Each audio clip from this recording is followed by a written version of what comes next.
똑같이 사람이 망했는데 성경 밖에서 망했다는 의미와 성경 안에서 망했다는 개념은 완전히 달라요. 성경 밖에도 망하기도 하고 죽기도 하고 실패하기도 하고 흥하기도 하고 성공하기도 해요. 근데 성경 밖에서 망했다 그러면 우리가 1차적으로 딱 드는 생각이 가난해졌구나, 사업에 실패했구나, 오갈 데 없어졌구나, 이런 개념을 생각해요. 성경에서도 멸망한다는 말이 나온단 말이에요. 성경에서 멸망한다는 말은 무슨 말이냐? 그것은 하나님과 관계가 끊어져 가지고 지옥에 떨어진다 그 소리예요. 심지어는 예수님은 이스라엘의 수도였던 예루살렘을 보고 우셨어요. 예루살렘을 보고 운 사람은 아무도 없어요. 겉으로 멀쩡했고 많은 사람이 오가고 있었고 활기차 보였습니다. 물론 나라는 이렇지만 그러나 주님은 그렇게 보이지 않았어요. 인생의 승리라는 주제를 가지고 볼 때 우리에게는 적이 있다 그랬어요. 예수 믿는 사람이 생각하는 적, 예수 믿는 사람이 생각하는 싸움, 예수 믿는 사람이 생각하는 진정한 승리와 세상 사람들이 생각하는 싸움과 승패는 완전히 다르다는 거죠. 이 개념을 가지고 우리가 오늘 14번째 이 시간을 맞이해야 되는 거예요. 성경은 우리에게 당부해요. 이기라고. 무엇과 이기냐 이 말이에요. 죄와 이기고 세상과 이기고 보이지 않는 진짜적인 마귀와 싸워 이겨라. 근데 이기려면 무기가 있어야 돼. 그 무기 중에 뭐냐? 오늘 세 번째, 평안의 복음으로 준비한 신을 신으라. 자, 15절 한번 봐요. 15절 시작. 평안의 복음이 준비한 것으로 신을 신고. 어뜻 보면 쉬워요. 어뜻 보면 이해할 수 있어요. 근데 이걸 계속 읽으니까 헷갈리기 시작하더라고요. 저는 평안의 복음이 준비한 것으로 신을 신으라. 복음의 신을 신으라. 그 말 같은데 다른 버전 새번역 성경에는 이렇게 써 있어요. 발에는, 여러분의 발에는 평화의 복음을 전할 준비를 하십시오. 그렇게 기록되어 있어요. 무슨 말이냐? 항상 언제든지 복음을 전할 준비를 하고 살아가라. 이게 성도의 무장이다. 그런 뜻이 되겠습니다. 그럼 우리는 필연적으로 어떤 질문을 할 수밖에 없냐면 복음이 무엇이냐? 이 질문에 반드시 할 수밖에 없어요. 자, 이 복음을 제대로 알아야 복음의 능력이 나타나요. 사람들은 모르기 때문에 쓰지를 않고 모르기 때문에 가치를 모르는 경우들이 너무 많아요. 여러분, 예배의 가치를 안다면 예배를 빠지지 않아요. 근데 어떤 일이 딱 두 가지가 겹치면 예배를 빠져버려요. 그런 건 뭐냐? 예배의 가치가 그것만 못하다고 생각하기 때문이에요. 어떤 사람은 교회를 쉽게 생각해요. 그건 뭐냐? 교회의 가치를 몰라서 하는 거예요. 그런 것처럼 복음의 가치를 모르니까 우리 성도들이 복음을 못 전하는 거예요. 복음의 능력과 복음의 월등함과 복음의 가치를 안다면 이 복음을 전할 거란 말이에요. 근데 우리가 잘 못 전해요. 그리고 우리가 수없이 복음 그러는데 막상 복음이 뭡니까? 그렇게 딱 물어보면 말문이 딱 막혀요. 속 시원하게 대답을 하기가 쉽지 않아요. 그렇게 우리가 많이 들었음에도 불구하고. 그래서 오늘 이 복음에 대한 정의를 먼저 하는 것이 우리가 복음의 신발을 신는 것의 의미를 파악하는 것이라고 여겨져요. 자, 말 그대로 복음은 복된 소리라는 뜻입니다. 그런데 영어 성경에도 역시 굿 뉴스라고 써 있어요. 좋은 소식이다 이런 뜻이에요. 헬라어 원어에는 아시는 대로 유앙겔리온, 이 두 단어가 합쳐진 단어예요. 유라는 단어는 기쁨이라는 뜻이고, 그 다음에 앙겔리온이라는 말은 앙겔리우에서 왔는데, 앙겔리우는 천사라는 뜻이에요. 그러니까 이 말을 합쳐보면 기쁜 소식을 전하는 천사다, 뭐 기쁜 어떤 소식을 전하는 전령, 뭐 이런 식으로 해석이 가능하겠습니다. 아시는 대로 이 말은 성경에만 사용된 단어는 아니에요. 성경에는 종종 그런 단어들이 나와요. 이를테면 로고스라는 단어도 우리가 성경의 원어의 로고스, 그리고 우리가 로고스라는 말을 많이 들었는데, 이 로고스라는 개념도 일반적 개념이에요. 일반적 개념, 지식이라는 말이고 지혜라는 말인데, 성경이 차용해 가져온 거예요. 세상에 헬라 문화권에서 쓰던 말을 성경의 복음의 내용을 설명하기 쉽기 위해서 가져온 것이다 이 말이에요. 에클레시아라는 교회라는 말도 역시 원래 에클레시아라는 말이 헬라 문화권에서는 존재하고 있었어요. 그래서 의회 정치가 발전한 아테네에서, 헬라 문화권에서 사람들이 모여가지고 회의하고 하는 그런 집단을 에클레시아라고 불렀다고요. 그것을 교회라는 단어로 차용해 온 거예요. 그럼 복음이라는 말도 역시 어떤 의미로 원래 쓰여지고 있었느냐? 여러분이 들어본 바와 같이 그리스와 페르시아가 전쟁이 났습니다. 근데 페르시아는 그 당시 엄청난 강한 군대를 갖고 있었어요. 그래서 대부분의 나라들이 스스로 항복하고 그 수하에 굴복하고 들어가요. 그러면 살려줘요. 그러나 대항하는 나라에 대해서는 무자비한 잔혹성으로 나라를 아주 초토화시켜버렸어요. 근데 그리스는 페르시아 대군과 맞서서 싸우기로 결정을 해요. 그리고 마라톤에서 전쟁이 일어났습니다. 근데 이미 그 전쟁은 모두 다 불가능하다고 여겼어요. 그리스 시민들조차도 이길 수 없는 싸움이라고 전제하고 있었어요. 그래서 이미 산으로 들로 피신한 상태였어요. 그러나 100분의 1000분의 1의 확률을 걸고 기다리고 있었어요. 과연 이 전쟁이 어떻게 될고, 그때 42km를 달려온 이 전령이 이 한마디를 남기고 그 자리에서 죽었어요. 승리는 우리에게, 그리고 죽었어요. 우리가 이겼다, 그런 뜻이에요. 그 소리를 들은 이 그리스 시민들은 한결같이 이렇게 외쳤어요. 유앙겔리온, 유앙겔리온, 기쁘고 놀라운 소식이다. 이제 우리는 살았다. 우리가 그렇게 듣고자 하는 소리, 숨 막히며 기다리고 있던 그 소리를 이제 우리가 듣게 되었다. 유앙겔리온, 누가 시키지도 않았는데 유앙겔리온을 외치면서 이제 우리가 살게 되었다고, 복음을 듣게 되었다, 기쁜 소식을 듣게 되었다, 사는 소식을 듣게 되었다고 외치기 시작했어요. 이것이 유앙겔리온의 유래예요. 이 유앙겔리온을 성경이 가져온 거예요. 자, 그러면 이 복음이라는 단어는 그런 세상적인 의미 말고 성경에서 말하는 의미가 오늘 우리에게 의미가 있는 것이니까, 이 복음이라는 단어는 신약 성경에만 113회 나오는 단어예요. 구약에는 안 나와요. 근데 이 복음이라는 단어는 몇 가지 특징이 있는데, 첫째, 이 복음은 예수 그리스도와 함께 사용되는 단어예요. 즉 예수님과 함께 등장하는 단어가 복음이라, 그런 뜻이에요.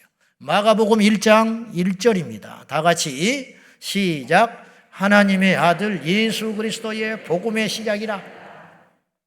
이걸 영어 성경 NIV 성경에 그대로 직역을 하면 어떻게 번역이 갈 수가 있냐면, 하나님의 아들 예수 그리스도에 대한 복음의 시작이다, 이렇게 직역할 수가 있어요. 하나님의 아들 예수 그리스도에 대한 그것이 곧 복음이고, 이 복음이 이제부터 열리기 시작했다. 마가복음은 그렇게 시작해요. 다시 말해서 예수님이 하신 말씀, 예수님이 행하신 행적, 예수님이 달리신 십자가, 예수님의 다시 살아나신 부활 등등의 모든 것들이 바로 우리 인류에게는 복음이 된다, 그런 뜻이에요. 예수님에 대한 모든 것이 복음이에요. 할렐루야. 예수님에 대한 모든 것이 유앙겔리온이다, 이 말이에요. 다시 말해서 예수님이 우리에게 복음이 되신다, 그런 뜻이에요. 그러니까 예수 복음이라는 뜻은 그런 뜻이 되겠습니다. 정리를 그렇게 하면 되겠습니다. 인류의 가장 큰 문제는 죽음의 문제예요. 이러쿵저러쿵 해도 우리가 살고 있으니까 다른 걸 걱정하는 것이지, 죽음에 맞닥뜨리게 되면 다른 걱정과 근심은 다 사라지게 돼요. 우리 인류의 가장 큰 문제는 죽음의 문제예요. 근데 죽음 저편에 무엇이 기다리고 있는지 알 길이 없어요. 근데 간혹 가다가 죽음 저편에 가보지 않았지만은 뭔가 있다라는 걸 깨달은 현자들이 종종 있었어요. 인류 역사상. 근데 문제는 그걸 알기는 알았는데, 발견하기는 했는데 그걸 피할 방법을 못 찾고 죽어버리는 경우가 허다하게 많았어요. 그 대표적인 분이 누구냐면 부처예요. 부처는 자기 혼자 편안하게 살 것 같으면 등 따시고 배부리고 배 두드리면서 살 수 있는 사람이에요. 성주의 아들로 태어났기 때문에. 그러나 그는 그걸로 만족할 수 없었어요. 왜 그러냐? 뭔가 있다는 거예요. 우리 인간은 먹고 살고 즐기는 것으로만 끝날 수 없는 뭔가가 있다는 걸 안 사람이에요. 이런 사람들이 종종 인류사에 있었어요.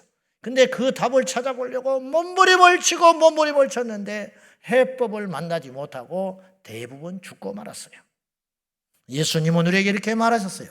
내가 곧 길이다. 내가 곧 진리다. 내가 곧 생명이다. 사람들이 길을 찾아서 헤매요. 사람들이 진리를 찾아 헤매고 있어요. 사람들이 영원한 생명을 얻고 싶어서 찾아 헤매고 있어요. 그런데 못 찾아요.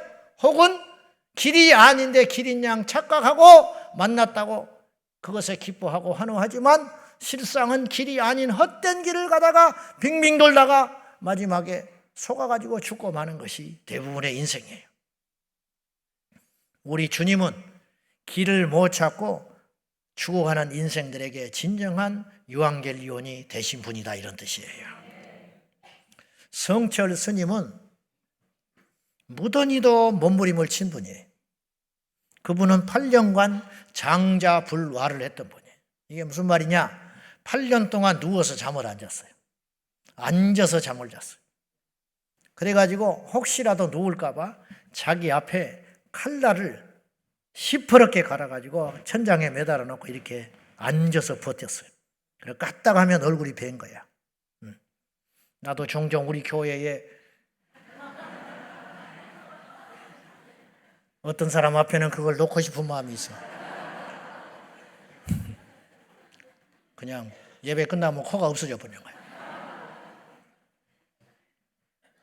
이분은 8년을 몸부림을 쳤어요. 잠을 안 자면서 얻고자 하는 뭔가가 있었던 거예요. 그리고 10년을 무려 무건수행을 했어요. 10년 동안 말을 안 하고 살았어요. 우리는 하루도 못 견뎌요. 근데 이분은 무려 10년을 몸부림을 치면서 뭔가를 찾으려고 애를 썼어요. 그리고 드디어 찾았어. 그래서 그는 얼마나 대단한 수양을 했냐면 가족이 찾아와도 외면을 했어요. 대통령이 박정희 대통령 시절 때 대통령이 소문을 듣고 지나가다가 만나러 갔는데 안 만나줬어요. 이 정도는 돼야 되는데 사실은. 이 정도는. 왜냐하면 세상에 무서울 게 없으니까. 가진 것도 없고 미련도 없고 무서울 게 없으니까 아무것도 두려운 게 없는 거지. 자기를 만나려면 3,000배를 해야 만난다고 했어요.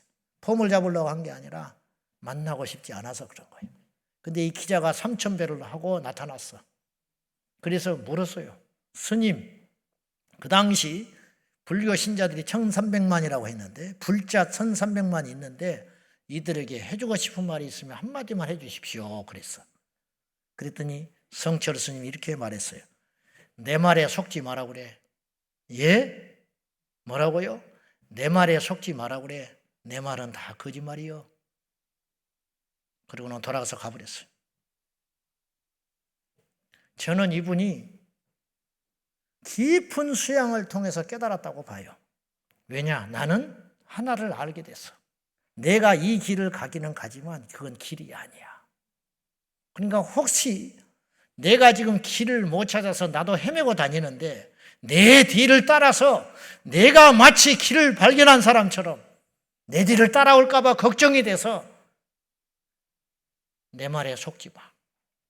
내 말은 다 거짓말이야. 그건 솔직한 저는 깨달음 가운데 나온 말이라고 봐요. 그분이 10년 무건수행 18년 장자불화를 통해서 깨달은 게 뭐냐? 나는 답을 못 찾았다. 그 소리예요. 난 사람은 난 사람이에요. 그분이. 저는 기독교를 높이고 불교를 폄하하려고 하는 말이 아니에요. 저 말이, 이 말이. 그분을 무시하는 말이 절대 아니에요. 저는 그분을 감히 쳐다보지도 못할 속된 죄인 중에 괴수예요. 내가 만약에 8년을 장자불화를 하고 10년간 무건수행을 했다. 그리고 여기서 딱 섰다. 여러분에게 할렐루야 그러면 여러분 다 뒤로 넘어져 버려. 진짜라니까요? 손 얹으면 나가 떨어져 버린다니까? 영빨이 세져서. 우리는 그분을 못 따라가요. 그 고생과 진지함과 수양은 깊이는 못 따라간다고요. 근데 결정적인 차이가 있는데 감히 말하건대 그분은 길을 못 찾았어. 왜냐? 하나님이 길을 보여주지 않았기 때문이야. 근데 우리 같은 못나고 부족하고 이기적이고 그냥 일어서면 넘어지고 바람 불면 넘어가는 존재들인데 하나님의 은혜로 100% 은혜로 99%가 아니라 100%의 은혜로 우리는 길 대신 예수님을 만나서 그분의 공로를 힘입어 영생을 얻게 되는 그 길을 찾게 되었다 이런 뜻이에요. 여러분 아무리 종은 잘나도 종이에요. 똑똑해도 종이요, 착해도 종이요, 성실해도 노력을 해도 죽기 살기로 자기 목숨을 다 바쳐도 종이야. 근데 자녀는 코나 질질 흘리고 다니고 사람 구실도 못하고 어디 가서 두들겨 맞고 다니지만 자녀야 무조건. 우리는 그 은혜를 받은 것에 불과하다는 거예요. 그 은혜를 받은 자격 없지만 받은 존재에 불과한 것이지 우리의 공로나 우리의 노력이나 우리의 희생이 커서 결코 길을 발견한 자가 아니라. 그래서 자랑하려거든 주 안에서 자랑하라. 이 말은 자랑하려거든 주님을 자랑해야지 너를 자랑할 것이 없다 그런 뜻이에요. 성철 스님은 82세에 눈을 감기 전에 기록해 놓은 유언이 죽은 다음에 발견됐어요. 그 유언에는 이렇게 써 있었어요. 일평생 남녀무리를 속여 미치게 했으니 그 제업이 하늘에 미쳐 수미산보다 더 크다.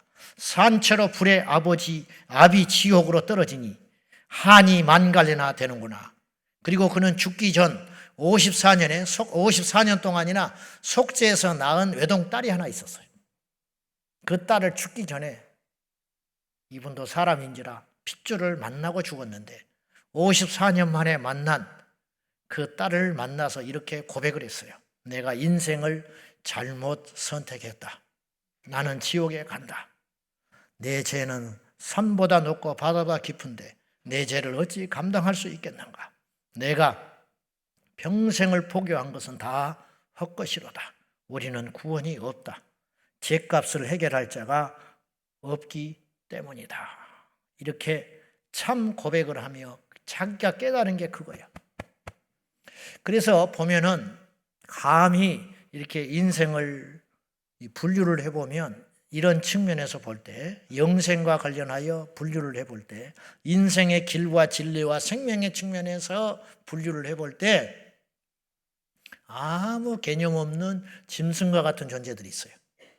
먹고 마시고 높아지고 행복만 추구하다가 무엇도 모른 채 앞뒤 분별도 못하고 퍽 죽어버리는 사람이 있어요. 니느웨 성 사람들처럼. 그런데 그 중에 일부가 아까도 말했다시피 깨달은 사람이 있어요. 근데 그들도 문제는 깨닫기만 한 거야. 그러니까 고민이 더 커. 여러분, 성철 스님이 이거라도 깨닫지 않았으면 이분은 그런 깊은 고민을 하다가 죽지 않아요. 부처가 그렇게 고민을 하다가 보리수나무 아래에서 그렇게 헤매다가 그렇게 죽지 않는다고. 근데 알아놓으니까 죽겠는 거야. 죽는 순간에도 이런 깊은 회한과 후회를 가지고. 여러분, 온 국민이 그의 삶에 대해서는 누구 하나 트집 잡을 수 없는 그렇게 깨끗하고 정결한 삶을 살았음에도 불구하고 자기 자신은 정작 죽을 것 같은 거예요. 이 노릇을 어디서 답을 찾냐고. 그 속을 누가 알겠냐고.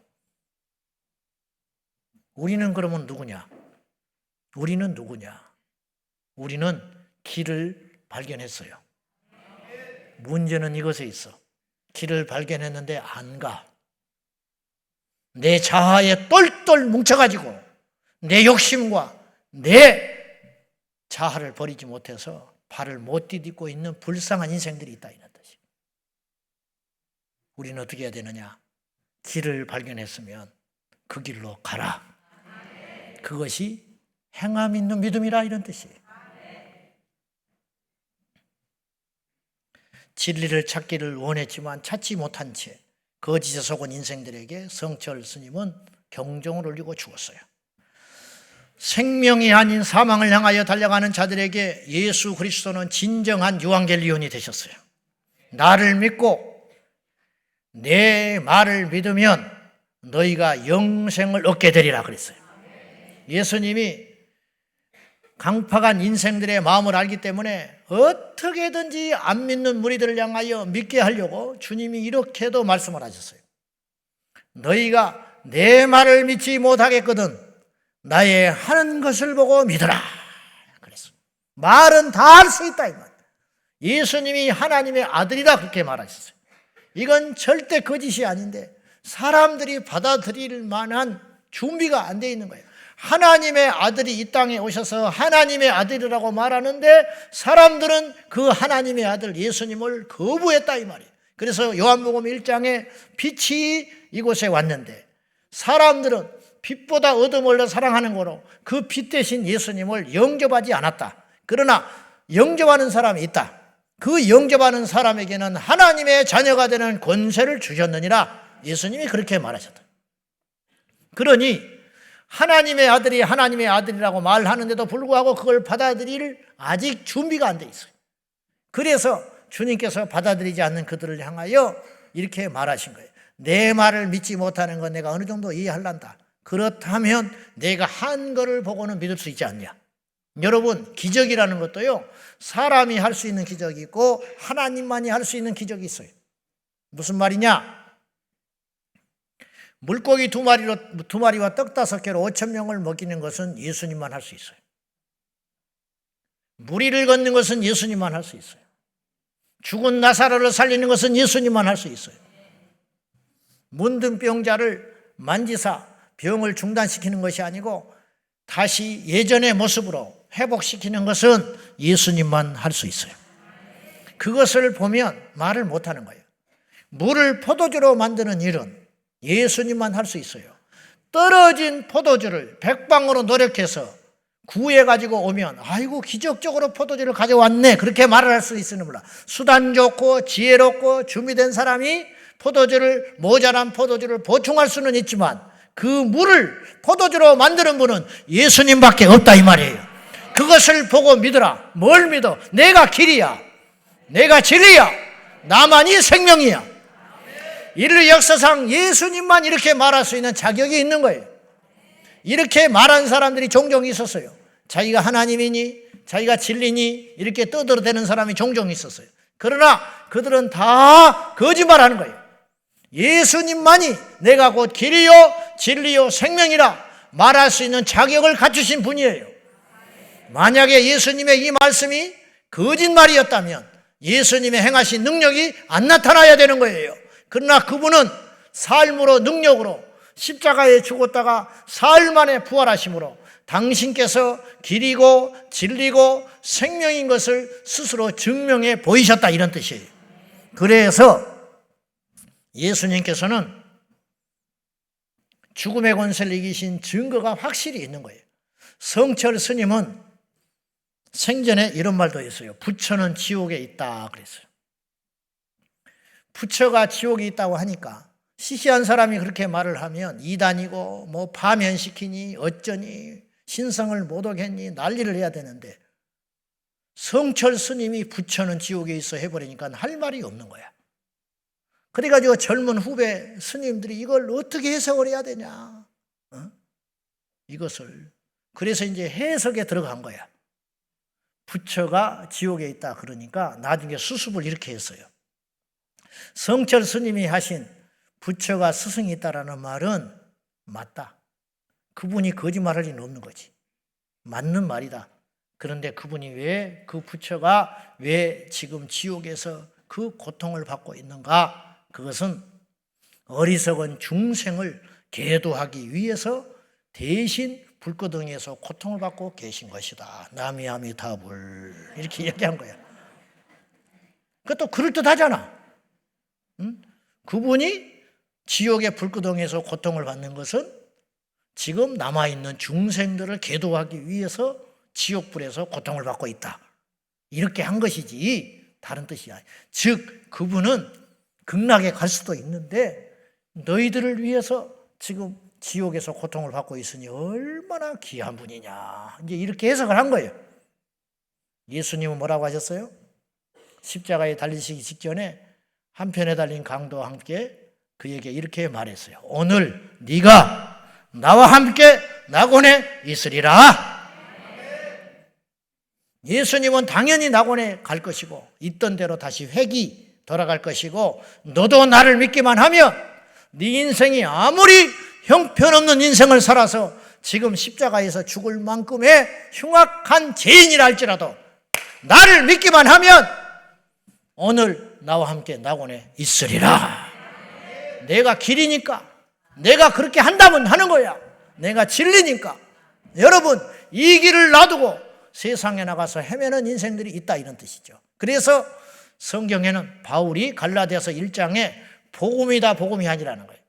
가짜 복음이 있다. 이걸 다른 복음이라고 표현을 했어요. 복음이 아닌데 복음이 전해지고 있다는 거예요. 그 다른 복음을 들으면 죽는다 이 말이에요. 멸망한다 이 말이에요. 그래서 바울은 굉장히 심각한 어조로 힘주어서 이렇게 글을 남겼어요. 여러분, 바울은 알다시피 시시한 사도가 아니에요. 권세와 또한 진리와 그리고 능력으로 무장된 진짜 사도 중에 사도예요. 그래서 좀처럼 말을 함부로 안 했을 거라고. 그분이 함부로 말을 하면 안 돼요. 왜냐? 믿음 없는 자는 뭐 나 죽어버릴 거야, 또 뭐 아이고 막 지옥 가면 그만이지 뭐 이렇게 말을 해요. 그러나 진짜 지옥을 믿는 사람은 그 말 못해. 진짜 갈까 봐. 그래야 안 그래요? 이제 말 못한다니까. 이제 함부로 그런 말 할 수 있어요? 아이고 힘들어 그러지, 아이고 죽어버려, 그 소리는 못한다고. 이제 진짜 거듭난 그리스도인은. 그렇듯이 바울도 함부로 단어를 사용하는 사람이 아니에요. 왜냐? 하나님이 들으실까 봐. 근데 바울이 다른 복음을 전하는 자에 대해서는 냉정하게 이렇게 이야기를 했어요. 만약에 내가 전하는 복음 외에 다른 복음을 전하는 자가 있다면 그는 저주를 받는다고 그랬어요. 그 저주가 뭔지 알아요? 망하고 병든다는 것 정도가 아니에요. 그리스도에서 끊어져서 지옥 가버린다는 뜻이에요. 만약에 이 복음이 아니라 예수 복음이 아니고 천국 복음이 아니고 십자가의 복음이 아니고 다른 길을 이야기하는 사람, 다른 예수를 이야기하는 사람, 다른 구원의 길을 말하는 사람은 필연코 저주받아 멸망길로 갈 것이다. 이렇게 확신 가운데 거했어요. 이게 교만이 아니에요. 이건 뭐냐? 바울이 자기가 하신 복음의 능력의 가치를 깨달은 거예요. 그래서 그는 복음을 죽기까지 전했어요. 왜냐? 이 복음의 능력과 가치를 알았기 때문에. 오늘 평안에 예비한 것으로 복음으로 신을 신으리라는 뜻은 무엇이냐면, 평안의 복음으로 무장하여 있다가 이 복음을 언제든지 전할 수 있는 채비를 하라. 군인이 전쟁 중에는 신발을 안 벗습니다. 군인이 전쟁 중에 신발을 벗는 것은 그건 넋이 나간 군인이에요. 그건 죽으려고 작정한 거예요. 신발을 신을 겨를이 없어요. 자다가도 신발을 신고 뛰쳐나가야 되고 밥을 먹을 때도 신발을 신고 자고 심지어는 발을 못 씻어요. 신발을 못 벗는다고. 그리고 여차하면 총 들고 뛰쳐나가는 거예요. 이것이 전신갑주로 무장된 하나님의 자녀들의 무장의 모습이다. 그런 뜻이에요. 이 복음은 특징이 하나 있는데 누군가 전해주지 않으면 알지 못한다는 거예요. 부부가 50년을 살았는데 답답해 죽겠다는 거예요. 50년을 살았는데 답답하대. 둘 사이가. 말이 안 통한대. 그래서 울다가 서로 붙었는데, 싸움이 붙었는데 부인이 제발 내 말 좀 들어주라고 그래. 그래, 하고 싶은 말 있으면 해봐. 그랬더니 이렇게 이야기했어. 제발 양말 좀 똑바로 벗어놔. 지긋지긋해. 50년 동안 양말 뒤집어 좀 벗어놓지 마, 이 왼수야. 그렇게 말했어. 그러니까 남편이 이렇게 말해서 몰랐잖아. 그것이 그렇게 당신이 힘들어하는지 몰랐다는 거예요. 그랬더니 아내가 또 이렇게 말했어. 말해야 알아? 그래서 그걸 꼭 말을 해야 하냐는 거야, 인간아. 남편이 또 말했어. 말을 안 해주는데 어떻게 알아? 양말 뒤집는 것이 당신에게 그렇게 큰 스트레스가 된다는 걸 내가 어떻게 알았겠어? 몰랐어. 말을 하니까 알았다는 거예요. 50년 만에. 진작 좀 이야기하지. 여러분, 그렇게 하찮은 지식도 말을 안 해주니까 몰라요. 여러분이 말을 안 해주니까 모르는 게 많아. 그래서 예배에 늦는 거예요. 그래서 예배를 늦지 말라니까 안 늦잖아. 그렇잖아요? 여러분이 30년을 교회 다녔는데 어느 교회에도 예배를 늦지 말라는 소리를 안 한 거예요. 그래서 예배가 늦어도 되는 줄 안 거예요. 성령책을 안 가지고 와요, 교회에. 심지어는 있는데도 안 가져와. 성령책을 갖고 오라니까 예배 시간에. 근데 성령책을 안 가지고 교회 오는 거에 대해서 심각성을 몰라요. 왜? 가르쳐 주는 사람이 없었어. 가르쳐 주는 사람이. 몰랐대, 자기는. 그러니 이 귀한 복음을 누가 전해주지 않으면 무슨 수로 하냐고. 자, 복음은 자연 발생적으로 알 수 있는 게 아니에요. 다 지나간 일이지만 성철 스님이 세상에서 속세에 있을 때, 청소년 시절 때 누군가 복음을 전해줬다면 그는 과연 어떤 삶을 살았을까? 너무 아깝잖아. 그 노력과 그 진지함과 그 깊이가 하나님의 손에 붙들렸었다면 얼마나 놀라운 일이 일어났겠냐고. 누군가 성철 스님에게 참된 복음을 전해서 그분이 성령 받고 뒤집어져 가지고 새로워져서 그 노력과 그 경건함과 그 깊이를 그리스도를 위해서 쓰임받았다면 이 시대에 획을 긋는 하나님의 종이 됐을 거라고. 근데 복음을 누가 전해주지 않으니까 그는 자기 스스로 자기 하나도 구원하지 못한 채 고생만 하다가 솔직한 고백 한마디 한 게 나도 지옥에 간다. 그 소리하고 아깝게 간 거 아니에요. 너무 아깝잖아. 너무. 로마서 10장 13절과 15절 한번 봐요. 다 같이 시작. 누구든지 주의 이름을 부르는 자는 구원을 받으리라. 그런즉 그들이 믿지 않으하는 일을 어찌 부르리요? 듣지도 못한 일을 어찌 믿으리요? 전파하는 자가 없이 어찌 들으리요? 보내심을 받지 기록된 바 아름답도다 좋은 소식을 전하는 자들의 발이여함과 같으니라. 자, 여기는 순서적으로 기록돼요. 역으로 누구든지 주의 이름을 부르기만 하면 구원을 받는다. 그런데 주님의 이름을 부르려면 그분을 마음속에 믿어야 된다, 이런 뜻이에요. 마음에 있으니까 그분을 부를 수 있는 거예요. 그럼 마음속에 받아들여 믿으려면 어떻게 해야 되느냐? 들어야 된다 이거예요. 들어야 알지.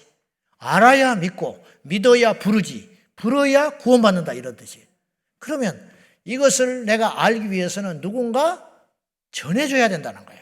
그러면 전해주는 그 사람은 하늘에서 뚝 떨어진 게 아니고 전해주는 그 사람도 누군가에 의해서 보내져야 된다는 거예요. 즉 하나님이 누군가를 보내서 그 보내진 자에 의해서 내가 복음을 듣게 되면 들은 복음이 내 안에 들어와서 믿음이 되고 알미 됐을 때 이것을 내가 고백하면 내가 구원을 받게 된다, 그런 뜻이에요. 그러므로 누군가에게 복음을 전한다고 하는 것은 하나님께서 보실 때 가장 가치 있는 일인 거예요. 복음은 하나님의 능력이 되기 때문이에요. 내가 복음을 부끄러워하지 아니하노니 이 복음은 모든 믿는 자에게 구원을 주시는 하나님의 능력이 됨이라. 첫째는 유대인에게요, 또한 헬라인에게로다 그랬어요. 바울이 복음을 부끄러워하여 살았다는 거예요. 하나님의 아들이라고 하면서 십자가에 죽었다? 어불성설, 말이 안 된다는 거예요. 그런데 의외로 그 예수를 하나님의 아들로 믿고 유일한 구원자로 믿는 자들이 나타나니까 못 견딘 거예요. 그래서 방해꾼이 되기로 결정한 거예요. 그 예수를 믿지 못하도록 방해하는 일에 자기 인생을 걸려고 했어요. 그러다가 그렇게 박해하던 예수를 자기가 만난 거예요. 그리고 예수님의 쉽게 말하면 추종자가 돼버리고 말았어요. 부정할 수 없이 예수님을, 부활하신 예수님을 만나고 극렬한 반대자가 극렬한 선전자가 돼버리고 만 거예요. 그리고 나서 바울이 하는 말이, 나는 더 이상 복음을 부끄러워하지 아니한다. 이유가 있다. 이 복음은 믿기만 하면 구원을 주시는, 천국으로 인도할 수 있는 하나님의 능력이 되기 때문이다. 이방인이든 유대인이든 강한 자든 약한 자든 주인이든 종이든 아이든 어른이든 여자든 남자든 이 복음을 믿기만 하면 구원받는 역사가 일어나는데 내가 어찌 이 복음을 부끄러워하랴? 그리고 심지어 이 복음을 전함에 있어서는 나의 달려갈 길과 주 예수께 받은 사명, 하나님의 은혜의 복음을 증거하는 일을 마치려 하면은 마치는 날까지 나의 생명을 조금도 귀한 것으로 여기지 아니하겠다. 얼마나 강력한 확신. 그 확신을 가졌으니 또 다른 복음을 전하는 자를 바울은 못 견디는 거예요. 가짜를 못 견디는 거잖아요. 그런 뜻이죠. 지난 2000년 동안 이 복음은 중단되지 않고 전해왔어요. 핍박을 통해서도, 어려움을 통해서도, 시련을 통해서도, 연약한 자를 통해서도, 심지어는 말 못하는 사람을 통해서도 복음은 전해졌어요. 삶으로. 그리고 자기가 전할 능력이 없으면 책을 줌으로, 말씀을 건네줌으로 그 말씀을 읽고 누군가가 꼬꾸라졌어요. 그러니 2000년 동안 누군가 전해줬기 때문에 오늘 제가 여기 있고 여러분이 이 자리에 있게 된 거예요. 그 전해지는 이 복음의 가치, 복음을 전하는 자의 발이 어찌 그리 아름다운가? 우리 주님이 인정하셨어요. 세상에 많고 많은 발 중에 복음을 전하는 발걸음이 가장 아름답다. 그런 뜻이에요. 그러므로 평안의 복음으로 무장한 신발이 우리에게 얼마나 강력한 엔진이고 무기가 되겠냐는 거예요.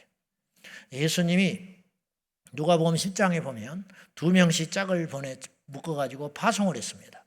그들이 예수의 이름을 전합니다. 다시 말해서 복음을 전하기 시작했어요.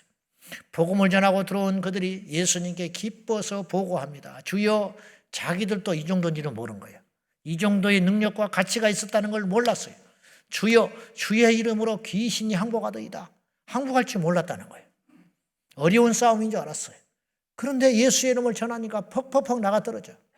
주의 이름으로 귀신이 나가고 주의 이름으로 능력이 나타나서 병든 자가 고침을 받읍디다. 그때 예수님이 딱 2마디를 하셨어요. 첫째, 내 이름으로 너희가 사용하여 귀신이 나가는 걸로 기뻐하지 마라. 너희의 이름이 하늘에 기록된 것으로 기뻐해라. 2번째, 주님이 이렇게 말하셨어요.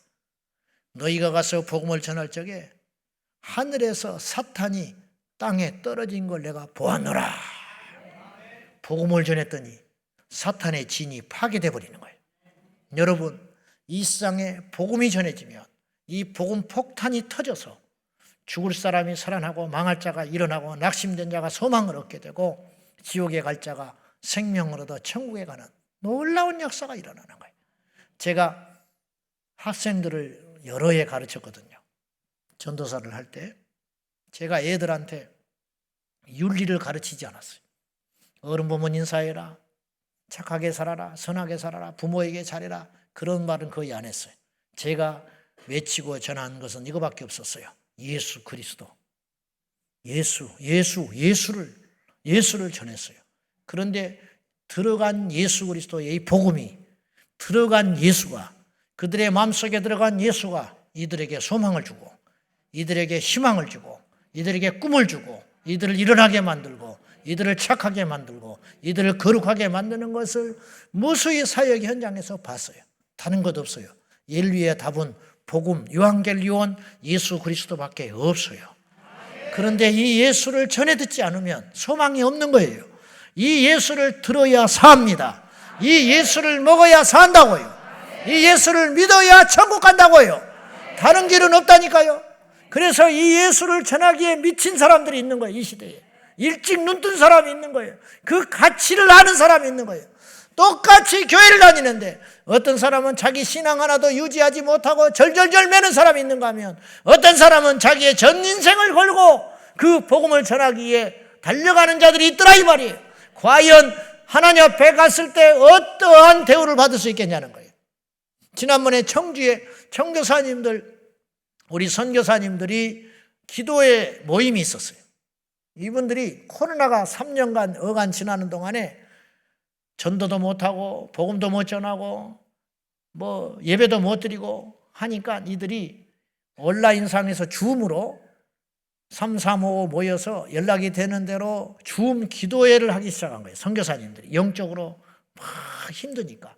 그래가지고 이게 소문이 나가지고 200여 명이 날마다 기도회로 모인 거예요. 줌으로. 어떤 지역에서는 낮에, 어떤 지역에는 새벽에, 어떤 지역에는 밤에, 이런 식으로 줌으로 기도회를 하면서 이분들이 그 속에서 힘을 얻고 다시 일어나고 막 그렇게 살아간 거예요. 그래가지고 오프라인으로 한번 모이자 한 것이 작년에 모였고 올해 두 번째로 모인 거예요. 그런데 이번에 가서 모여서 듣는 중에 이런 이야기를 하시더라고요. 200여 명의 선교사님들이 모여서 3년 동안 기도회를 하는 중에 선교사님 본인, 가족, 그런 사람들이 83명이 코로나로 죽었어요. 무려 83명이나. 외국에서 병이 걸리니까 답이 없는 거예요. 격리하다가 삶은 살고 죽으면 죽게 된 거예요. 그런데 관계된 83명의 가족이 죽었다는 거예요. 저도 외국에서 작년에 그 병 걸렸으면 죽었을 거예요. 그런데 제가 본 그분들은 어느 누구 하나도 그것을 후회하거나 애통해하거나 선교지에서 철수한 사람이 한 명도 없었어요. 누가 그렇게 하라고 그랬냐 이 말이에요. 무슨 보장이 돼서 그러고 있냐 이 말이죠. 무엇 때문에 그러냐? 이 복음의 가치를 알기 때문에. 이 복음을 전해야 한다는 일념을 가지고 자기의 생명을 걸고 복음을 전하는 종들이 있더라, 그런 뜻입니다. 우리는 길을 만났어요. 그러면 이 길을 우리만 알아서 되겠냐 이 말이죠. 이 길을 전해라. 우리는 살 예수님을 만났어요. 그러면 그 예수님 우리 마음속에만 간직하며 사는 것은 마귀에게 패배하는 것이라는 거예요. 마귀를 진정으로 괴멸시키고 이기고 승리하기 위해서는 예수 복음을 전하라. 그러면 전해진 예수가 사탄의 권세를 짓밟고 머리를 깨버리게 될 것이라고 성경은 이야기하는 것이에요. 베드로전서 3장 15절 마지막으로 읽고 마칩시다. 다 같이 시작. 거룩하게 하고 너희 속에 있는 소망에 관한 이유를 묻는 자에게 대답할 것을 항상 준비하되 온유와 두려움으로 하고 너희 마음에 그리스도를 주로 삼아라. 그리고 거룩하게 하고 너희 속에 있는 소망이 있다. 이 소망의 이유를 묻는 자에게는 항상 준비할 답변을 준비하고 살 때, 그 답변을 말할 때 온유함과 두려움으로 하거라. 이게 무슨 말이냐? 누가 우리에게 물어요. 너는 어떻게 이런 상황에서 견딜 수 있느냐? 여러분, 우리 중에 우리가 복음을 듣지 않았으면, 우리가 복음이신 예수 그리스도를 우리 마음속에 모시지 않았으면 이 중에 일부는 죽었을 거예요. 제가 극단적인 말 같지만 이 중에 일부는 죽었을 거라고. 이 중에 일부는 우울증과 낙심과 절망 가운데 처박혀서 답이 없이 지금 커튼 쳐놓고 중리산이 할 사람이 우리 중에 분명히 있어. 멀리 갈 것 없어요.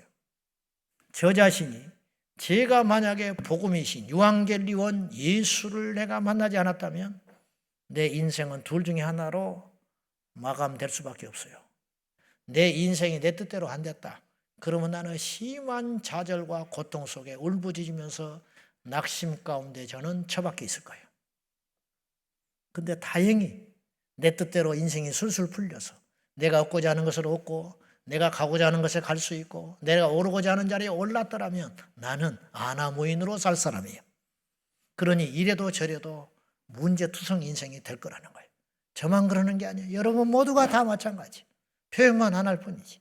그런 우리들에게 예수 그리스도가 찾아오셔서 우리 인생의 답이 되어주셨고 보이는 이 땅이 전부가 아니라 영원한 심판이 기다리고 있으며 이 땅의 십자가의 고난이 결국 고난이 아니고 영광인 것을, 이 땅에 예수 없는 기쁨과 평안함이 절대로 행복이 아니고 마귀의 달콤한 유혹이라는 것을 깨닫게 하는 이 진리를 우리 주님께서 깨닫게 하셨다 이런 뜻이에요.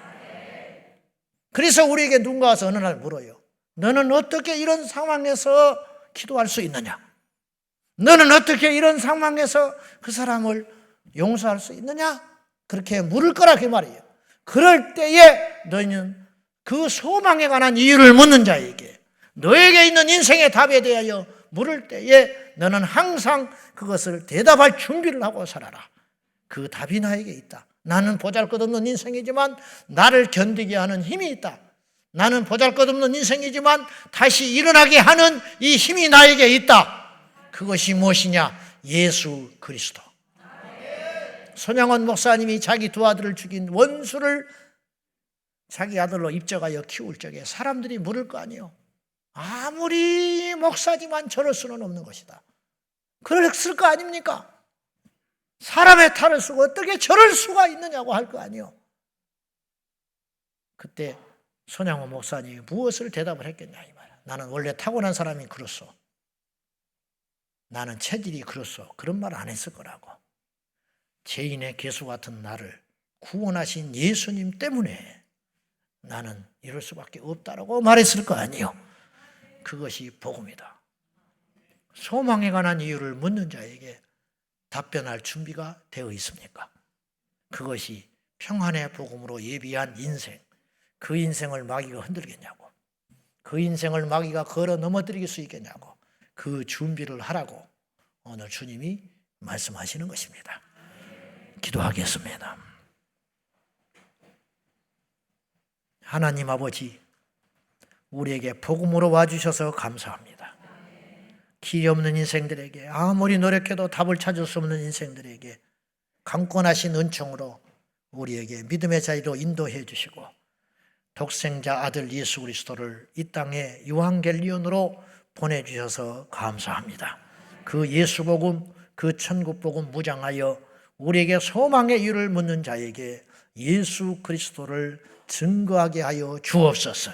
나를 살리신 예수, 나를 바꾸신 예수, 나를 새롭게 하신 예수, 나를 새롭게 빚어주신 그 예수를 부끄러워하지 아니하고 담대히 전하는 우리 모두가 되게 하여 주옵소서. 예수님의 이름으로 기도하옵나이다. 아멘.